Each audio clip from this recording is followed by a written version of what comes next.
അടുത്തത് AKCHMSന്റെ general secretary Shri AK Sajeev sir സംസാരിക്കും.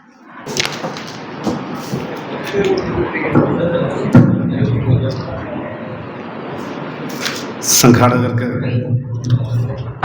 അഭിനന്ദനങ്ങൾ. സമയച്ചുരുക്കം കൊണ്ട് ഏതാനും ചില അഭിപ്രായങ്ങൾ മാത്രം. ഒരുപക്ഷെ ഇത്തരമൊരു ആക്ടിൻ്റെ രൂപീകരണത്തെ സംബന്ധിച്ച് പഠന വിഷയവും പാഠ്യ വിഷയവുമായിട്ടാണ് ഞാൻ കാണുന്നത്. അതുകൊണ്ട് തന്നെ ഈ പ്രസൻറ്റ് ചെയ്യപ്പെട്ട എല്ലാ വിഷയങ്ങളോടും പൂർണ്ണമായും ഞാൻ പ്രതികരിക്കുന്ന സംഘടനയുടെ എല്ലാവിധമായ പിന്തുണയും അറിയിക്കുന്നു. ആക്ട് രൂപീകരണത്തിന് വേണ്ടിയുള്ള പ്രവർത്തനങ്ങൾക്ക് തീർച്ചയായും ഞങ്ങളുടെ പങ്ക് ഉണ്ടാവുന്നു, ബോധ്യപ്പെടുത്തുന്നു. ചേർത്ത് പറയാനുള്ളത്, 7.5 ദശകം പിന്നിടുന്ന രാഷ്ട്രവും 7 പതിറ്റാണ്ടുകൾ പിന്നിടുന്ന സ്റ്റേറ്റും പരിഗണിക്കപ്പെടാതെ പോയ പ്രശ്നങ്ങളെയാണ് നമ്മൾ അഭിസംബോധന ചെയ്യുന്നത്. പ്രശ്നം രാഷ്ട്രീയമാണ് എന്ന് നമുക്കറിയാം. റീസെൻ്റ്ലി 30,59,212 പട്ടികജാതിക്കാരുള്ള ഒരു സ്റ്റേറ്റാണ് കേരളം. ഒരു മന്ത്രിയില്ല. 10 വർഷം പിന്നിടുന്ന പിണറായി വിജയൻ്റെ ഗവൺമെൻറ്റും 10 വർഷമായി അധികാരത്തിലേ ഇല്ലാത്ത, അധികാരം പ്രതീക്ഷിക്കുന്ന അടുത്ത മുന്നണിയും നമ്മുടെ ആക്ടിനോട് എന്ത് സമീപനമാണ് സ്വീകരിക്കുക എന്നുള്ളതിന് ആശങ്കയോട് മാത്രമേ എനിക്ക് കാണാൻ കഴിയൂ. സംവിധാനം ബദൽ തന്നെയാണ്, പ്രശ്നം ബദലാണ്. അത് മഹാത്മാ അയ്യൻകാളി പ്രൂവ് ചെയ്തിട്ടുണ്ട്. രാഷ്ട്രീയ പാർട്ടി രൂപീകരിക്കാതെ തന്നെ പ്രൂവ് ചെയ്തിട്ടുണ്ട്. മഹാനായ ഡോക്ടർ BR അംബേദ്കർ രാഷ്ട്രീയം രൂപപ്പെടുത്തി തന്നെ ബോധ്യപ്പെടുത്തിയിട്ടുണ്ട്. 30,59,212 പട്ടികജാതിക്കാരും 4.5 ലക്ഷത്തിലധികം വരുന്ന പട്ടികവർഗക്കാരും 19 ലക്ഷത്തിലധികം വരുന്ന ദളിത് ക്രൈസ്തവരും മതപരിവർത്തനത്തിന് വിധേയമാക്കപ്പെട്ട അംഗങ്ങളും കേരളത്തിലെ NSSനേക്കാൾ വലിയൊരു ജനവിഭാഗം ഇന്നും അധികാരികളോടും രാഷ്ട്രീയ പാർട്ടികളോടും അപേക്ഷ കൊടുക്കേണ്ടി വരുന്നു എന്നുള്ളത് കാലം നമ്മളോട് ചെയ്യുന്ന വലിയ ഒരു വെല്ലുവിളിയാണ്. പരിഹരിക്കേണ്ടത് നമ്മൾ തന്നെയാണ്. കഴിഞ്ഞ 3-3.5 പതിറ്റാണ്ട് കാലമായി പട്ടിക വിഭാഗങ്ങൾക്കിടയിലും ദളിത് വിഭാഗങ്ങൾക്കിടയിലും ഓരം ചേർന്ന് നിന്ന ഒരാളെന്ന നിലയിൽ ഗീതൻ മാഷിൻ്റെ പ്രക്ഷോഭങ്ങളിൽ വലിയ പങ്ക് വഹിച്ച ഒരാളാണ്. അദ്ദേഹമായിട്ട് എനിക്ക് യാതൊരു ബന്ധവും ഉണ്ടായിരുന്നില്ല. CK ജാനുവിൻ്റെ പ്രക്ഷോഭങ്ങളിൽ അരികു ചേർന്ന് പ്രവർത്തിച്ച ഒരാളാണ്. എനിക്ക് ഇന്നും CK ജാനുവായി ഞാൻ സംസാരിച്ചിട്ടില്ല.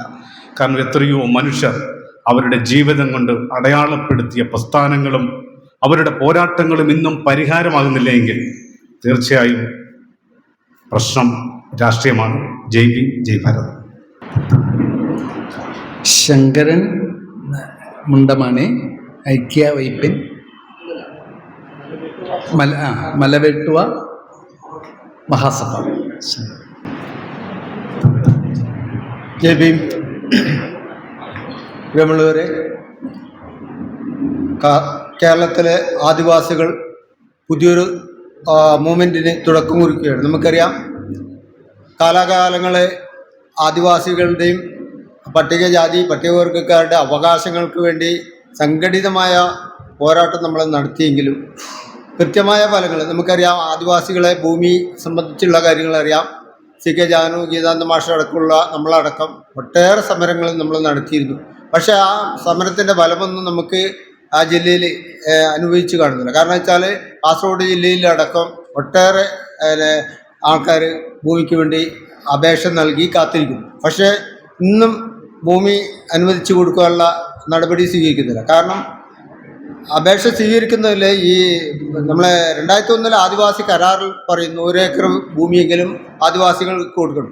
പക്ഷേ ആ പദ്ധതി അട്ടിമറിച്ചുകൊണ്ട് ചുരുങ്ങിയത് 20 സെൻറ്റ് പോലും കൊടുക്കുക, 20 സെൻറ്റ് എന്നുള്ള പരിമിതിപ്പെടുത്തി അതും പരിമിതമായ ലിസ്റ്റുകൾ നറുക്കിട്ട് കൊടുക്കുന്ന ഒരു സംവിധാനത്തിൽ. അപ്പോൾ നമ്മൾ ഈ അടിയന്തരമായി ഈ വിഷയത്തിൽ ഇടപെട്ടുകൊണ്ട് കേരളത്തിലെ ആദിവാസികളുടെ ഭൂമി വിഷയത്തിൽ ശക്തമായ ഇടപെടൽ നമ്മൾ ഉണ്ടാക്കണം. ആദിവാസികളുടെ ഭൂമി പ്രശ്നം മാത്രമല്ല, ഈ ഗ്രാൻഡ് അടക്കം എനിക്ക് മുൻപ് സംസാരിച്ച ആൾക്കാർ സംസാരിച്ചു, ഒട്ടേറെ വിഷയങ്ങൾ നമുക്കുണ്ട്. അപ്പം നമുക്ക് കിട്ടിയൊരു ആയുധം ഈ നിയമസഭാ തെരഞ്ഞെടുപ്പ്. എന്തുകൊണ്ട് നമ്മളിങ്ങനെ മാറി ചിന്തിക്കുന്നില്ല എന്ന് വെച്ച് കഴിഞ്ഞാൽ, മാറി മാറി വരുന്ന മറ്റ് സമുദായക്കാരെ ഇങ്ങനെ ചെയ്യുന്നുണ്ട്. കാരണം വെച്ചാൽ ആദിവാസികളുടെ വിഷയം വരുമ്പോൾ നമ്മൾ ഒന്നിക്കാത്തത് കൊണ്ട് തന്നെയാണ് നമ്മളെ വിഷയങ്ങൾ സർക്കാർ വേണ്ട രീതിയിൽ പരിഗണിക്കാതെ. അപ്പോൾ ഈ വരുന്ന നിയമസഭാ തെരഞ്ഞെടുപ്പ് ഒരു മുന്നണി സംവിധാനം, നമ്മൾ രാഷ്ട്രീയമായി മാറുന്നതല്ല, ഒരു മുന്നണി സംവിധാനം, സംഘടനകളുടെ സംയുക്തമായിട്ടുള്ള കൂടിച്ചേരൽ, ഒരു മുന്നണി സംവിധാനം നമ്മൾ രൂപീകരിക്കുന്നു. ആ മുന്നണി നമ്മൾ സർക്കാരിന് മുമ്പിൽ നമ്മളെ അവകാശങ്ങൾ പറയുന്നു. അത്തരത്തിലുള്ള ഒരു മുന്നേറ്റം ഉണ്ടായി മാത്രമേ നമുക്ക് മുന്നോട്ട് പോകാൻ പറ്റുകയുള്ളൂ. അപ്പോൾ ഇന്നത്തെ ഈ കൂട്ടായ്മയിലേക്ക് കാസർഗോഡ് ജില്ലയിൽ മലമൂട്ട് കാസർഗോഡ് പ്രതിനിധിയായി കഴിഞ്ഞ യോഗത്തിൽ അടക്കം നമ്മൾ തീരുമാനിച്ചിരുന്നു. അതിൻ്റെ നിർദ്ദേശങ്ങളും കാര്യങ്ങളൊക്കെ നമ്മൾ അവതരിപ്പിക്കാൻ വേണ്ടി പറഞ്ഞിരുന്നു. അതുമായിട്ട് ബന്ധപ്പെട്ട് ആണ് നമ്മൾ മലമൂട്ട് മഹാസഭ എത്തിയത്. അപ്പോൾ എല്ലാവിധ അഭിവാദ്യങ്ങളും ഈ കൂട്ടായ്മയ്ക്ക് വേണ്ടി ജയ് ഭീം. അടുത്തത് പ്രൊഫസർ ഗോപിനാഥ് സാറാണ്. നമ്മൾ ഇടകലർത്തിയാണ് വിളിക്കുന്നത്. പ്രൊസീഡിയറിൽ എല്ലാം കൂടെ ഇടകലർത്തി 3 to 5 minutes.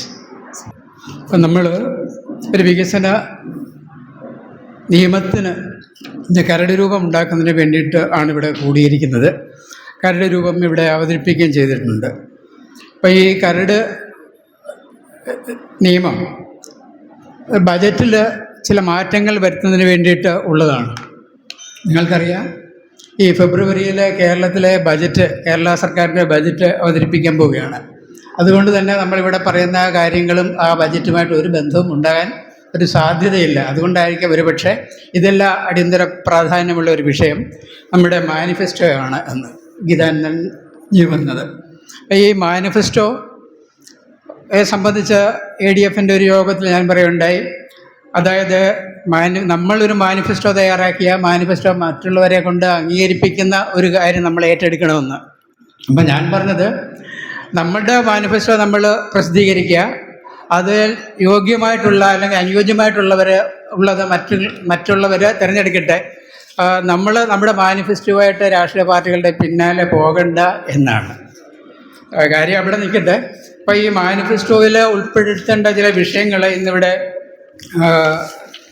വച്ചിട്ടുണ്ട്. അതിൽ പ്രധാനപ്പെട്ട ഒരു വിഷയം ഈ 12ാമത്തെ വിഷയമാണ്. അതായത് OBC-യിലെ അതിപിന്നോക്കക്കാർ എന്ന സാഹചര്യം കണക്കിലെടുത്തും മണ്ഡൽ കമ്മീഷൻ റെക്കമെൻഡേഷൻ കണക്കിലെടുത്തും ദളിത് ക്രൈസ്തവർക്ക് പഞ്ചായത്ത് രാജിൽ സംവരണം നൽകുക എന്നത്. ഞാൻ കേരള മണ്ണാൻ സഭയുടെ ജനറൽ സെക്രട്ടറിയാണ്. ജസ്റ്റിസ് ബാലകൃഷ്ണൻ കേരളം സന്ദർശിച്ചപ്പോൾ കാക്കനാട് സിവിൽ സ്റ്റേഷനിൽ വെച്ച് ഈ വിഷയത്തിൽ ഞങ്ങളുടെ സംഘടനയുടെ അഭിപ്രായം അറിയിക്കുകയുണ്ടായി. ഇത് അനുവദിക്കാൻ പാടില്ല എന്നാണ്. ഇപ്പോൾ ഈ അടുത്ത സമയത്ത് ഞങ്ങളുടെ കുട്ടനാട്ടിൽ, ഞാൻ കുട്ടനാട്ടുകാരനാണ്, ഇടത്തുകയാണ് സ്വദേശം, എറണാകുളത്ത് താമസിക്കുന്നു. വിയപുരത്ത് പഞ്ചായത്ത് പ്രസിഡന്റിനെ നിശ്ചയിക്കുന്ന ഒരു വിഷയമുണ്ടായി. സംവരണ സീറ്റിൽ UDF-ൻ്റെ ആൾക്കാർ മത്സരിച്ചിരുന്നെങ്കിലും തോറ്റുപോയി. LDF-ൻ്റെ സ്ഥാനാർത്ഥികൾ ജയിച്ചു. അതുകൊണ്ട് അവർക്ക് പട്ടികജാതി സംവരണമായതുകൊണ്ട് അവർക്കാണ് ഈ സ്ഥാനത്തിന് അർഹത എന്ന്. എന്നാൽ പിന്നീട് UDF-കാർ മനസ്സിലാക്കി തങ്ങളുടെ ഇടയിലും ഒരു പട്ടികജാതിക്കാരുണ്ട് എന്ന്. അവരുടെ ഭർത്താവ് കൺവേർട്ടഡ് ക്രിസ്ത്യനായിരുന്നു. അവർ SC സ്റ്റാറ്റസ് അവകാശപ്പെട്ടിരുന്നില്ല. പക്ഷേ അവരുടെ 28-30 വർഷങ്ങൾക്ക് മുമ്പ് വാങ്ങിയ SSLC ബുക്കിൽ പട്ടികജാതി എന്ന ഒന്നുണ്ടായിരുന്നു. അതുകൊണ്ട് ഒരു പട്ടികജാതിക്കാരിയാണ്, അവർക്ക് പഞ്ചായത്ത് പ്രസിഡന്റ് സ്ഥാനം കിട്ടാനുള്ള അർഹതയുണ്ട് എന്ന് UDF-ഉം കരുതിയിരുന്നു. അപ്പോൾ ഇതൊരു തർക്ക വിഷയമായപ്പോൾ ഇതേ സംബന്ധിച്ച് തഹസീൽദാരുടെ ഒരു തീരുമാനമുണ്ടായി. അതായത് ഇവർ ഭർത്താവിൻ്റെ മതം, ക്രിസ്തുമതം സ്വീകരിച്ചു. അങ്ങനെ ക്രിസ്തുമതം സ്വീകരിച്ചുകൂടി ഇവർ പട്ടികജാതിയായിട്ട് കണക്കാക്കാൻ കഴിയില്ല. ഈ അടുത്ത കാലത്ത് മതം മാറുന്നവർക്ക് പട്ടികജാതി പദവിയോ ആനുകൂല്യങ്ങളോ നൽകേണ്ടതില്ല എന്ന് സുപ്രീം കോടതി വിധിയുമുണ്ടായിരുന്നു. അത് സാധൂകരിക്കത്തക്ക രീതിയിലായിരുന്നു ഇക്കാര്യത്തിൽ തീരുമാനമുണ്ടായത്. അപ്പോൾ ഇങ്ങനെ ഇത്തരമൊരു വിഷയം, ഈ വിഷയത്തിൽ അന്തർലീനമായിട്ടുള്ള കൺവേർഷനാണ്. ആ കൺവേർട്ട് ചെയ്യപ്പെട്ടുള്ളവരെ പട്ടികവർഗ്ഗക്കാരുടെയും ഏതാണ്ട് ഇരട്ടി 19 ലക്ഷമോ കണക്കിവിടെ പറയുണ്ടായി, അത്രയും ആൾക്കാരുണ്ട്. അതുകൊണ്ട് അവരുമായിട്ട് ഭൗതികമായിട്ടും സാമ്പത്തികമായിട്ടും അബൗദ്ധികമായിട്ടും ഒന്നും മത്സരിക്കാനുള്ള ഒരു ത്രാണി പട്ടികജാതിക്കാർക്ക് ഇല്ലാത്തത് കൊണ്ട് ഇവരെ ഈ വിഭാഗത്തിൽ ഉൾപ്പെടുന്നത് കൊണ്ട് അവരുമായിട്ട് മത്സരിക്കാൻ കഴിയാത്ത പട്ടികജാതിക്കാര് പിന്നിൽ പോകും എന്നാണ്. അപ്പോൾ അതിനുള്ള ഒരുപാട് കാരണങ്ങളൊക്കെ ഈ കമ്മീഷന് മുമ്പാകെ നികരുത്തേ ഉണ്ടായി. ഇപ്പോൾ ഇത് എൻ്റെ സംഘടനയുടെ നിലപാട് ഞാൻ പറഞ്ഞതേ ഉള്ളൂ. അത് ഈ മണ്ഡൽ കമ്മീഷൻ റെക്കമെൻഡേഷൻ തള്ളിക്കളയണമെന്ന് ആവശ്യപ്പെടുകയും അത് ഒരു കേസായിട്ട് സുപ്രീം കോടതിയിൽ വരികയും സുപ്രീം കോടതി ജസ്റ്റിസ് ബാലകൃഷ്ണനെ നിയമിക്കുകയും ചെയ്തു. ബാലകൃഷ്ണൻ റിപ്പോർട്ട് വരാനിരിക്കുകയാണ്. അത് എന്താണെന്നറിയില്ല. അപ്പോൾ സമുദായത്തിൻ്റെ സംഘടനയുടെ ഈ നിലപാടിന് വിരുദ്ധമായിട്ട് ADF-ൻ്റെ ഈ അജണ്ട അംഗീകരിക്കാൻ ബുദ്ധിമുട്ടുണ്ട് എന്ന കാര്യം ഞാൻ അറിയിക്കുകയാണ്. അപ്പോൾ നമ്മൾക്ക് പ്രധാനപ്പെട്ട വിഷയം മാനിഫെസ്റ്റോ തന്നെയാണ് എന്ന് ഞാൻ പറയുന്നു. കാരണം ഏപ്രിൽ സംസ്ഥാന തെരഞ്ഞെടുപ്പ് ഉണ്ടാകും. ആ തെരഞ്ഞെടുപ്പിൽ നമ്മുടെ അവകാശങ്ങൾ അംഗീകരിക്കത്തക്ക രീതിയിൽ ഒരു മാനിഫെസ്റ്റോ തയ്യാറാക്കേണ്ടതുണ്ട്. അത് പാർട്ടികളുടെ പിന്നാലെ പോയിട്ടാണെങ്കിലും നമ്മുടെ അവകാശങ്ങൾ പാർട്ടിയുടെ പ്രഖ്യാപിത ലക്ഷ്യമായിട്ട് അജണ്ടയായിട്ട് ഉൾപ്പെടുത്തുന്നത് ഒരു നല്ല കാര്യം തന്നെയായിരിക്കും. അതുകൊണ്ട് ആ രീതിയിലുള്ള നീക്കം തീർച്ചയായിട്ടും നമ്മൾ മുൻപോട്ട് കൊണ്ടുപോകണം. അപ്പോൾ ഇലക്ഷന് മുമ്പായിട്ട് ഈ മാനിഫെസ്റ്റോ പൂർണ്ണമാക്കേണ്ടതുണ്ട്. അതിനുള്ള നടപടികൾ എത്രയും വേഗം ഈ ഫോറത്തിൻ്റെ വേദിയിൽ ഉണ്ടാകണം. ഇതുകൊണ്ട് നമ്മുടെ മാനിഫെസ്റ്റോ പ്രസിദ്ധീകരിച്ചുകൊണ്ടോ മറ്റേതെങ്കിലും രാഷ്ട്രീയ കക്ഷികൾ ചില നമ്മുടെ അജണ്ടകൾ ഏറ്റെടുക്കുന്നത് കൊണ്ടോ പ്രശ്നം അവസാനിക്കുന്നില്ല. തെരഞ്ഞെടുപ്പിന് ശേഷമാണ് യഥാർത്ഥത്തിൽ നമ്മുടെ പ്രശ്നം വരിക, അതായത് SC/ST ഡെവലപ്മെൻറ്റ് ആക്ട് എന്നത്. അതുകൊണ്ട് തെരഞ്ഞെടുപ്പിന് ശേഷവും നമുക്ക് ഒന്നിച്ചുകൂടി ഈ ഡെവലപ്മെൻറ്റ് ആക്ട് വിപുലപ്പെടുത്തേണ്ടതുണ്ട്. അതിനുള്ള മാതൃക നമുക്ക് കിട്ടിയിട്ടുണ്ട്. അത് ഏറ്റവും ലേറ്റസ്റ്റ് ആയിട്ടുള്ള ആ നിയമനിർമ്മിതി നമ്മൾ പഠിച്ചിട്ട് ആവശ്യമായിട്ടുള്ള ഭേദഗതികൾ വരുത്തുകയും കാലാനുസൃതമായിട്ടുള്ള വകുപ്പുകൾ അതിൽ ഉൾപ്പെടുത്തുകയും ചെയ്യണം. ശാന്തമ്മ മാഡം പറഞ്ഞ പോലെ ഈ SC/ST ഡെവലപ്മെൻറ്റ് ആക്ട് വരുമ്പോൾ അത് ഇനി കമ്മീഷൻ റൊമിഷൻ ചെയ്തതിനും ചെയ്യാത്തതിനുമായിട്ടുള്ള കാര്യങ്ങൾ അതിന് ശിക്ഷ നൽകത്തക്ക രീതിയിലും, അതേപോലെ തന്നെ SC അട്രോസിറ്റീസ് ആക്ട് അതിൻ്റെ പരിധിയിൽ കൊണ്ടുവരത്തക്ക രീതിയിലുള്ള നിയമനിർമ്മാണം ആയിരിക്കണം നമ്മുടെ ഈ മോഡൽ ലെജിസ്ലേഷനിൽ ഉണ്ടാകേണ്ടത് എന്ന് ഞാൻ പറഞ്ഞുകൊണ്ട് ഞാൻ എൻ്റെ വാക്കുകൾ നടത്തുന്നു. നമസ്കാരം. MS തങ്കപ്പൻ, IDF-ൻ്റെ സംസ്ഥാന സെക്രട്ടറി. ഈ ചർച്ചാക്കുറിപ്പിൽ പറഞ്ഞിരിക്കുന്ന കാര്യങ്ങൾ രാഷ്ട്രീയമായി തന്നെ ചർച്ച ചെയ്യപ്പെടേണ്ടതാണെന്നാണ് എൻ്റെ അഭിപ്രായം. തന്നെയുമല്ല,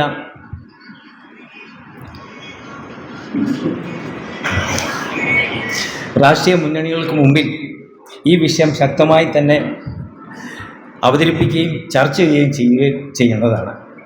അതോടൊപ്പം തന്നെ ഈ കുറിപ്പിൽ പറഞ്ഞിരിക്കുന്ന മുഴുവൻ കാര്യങ്ങൾ ഉൾക്കൊള്ളുന്നില്ല. എന്നിരുന്നാൽ തന്നെയും ഇന്ത്യൻ ദളിത് ഫെഡറേഷൻ്റെ പൂർണ്ണമായ സഹകരണവും പിന്തുണയും ഉണ്ടാകുമെന്ന് പറഞ്ഞുകൊണ്ട് ഞാൻ എൻ്റെ വാക്കിൽ നിർത്തുന്നത്. ജയ് ഭീം.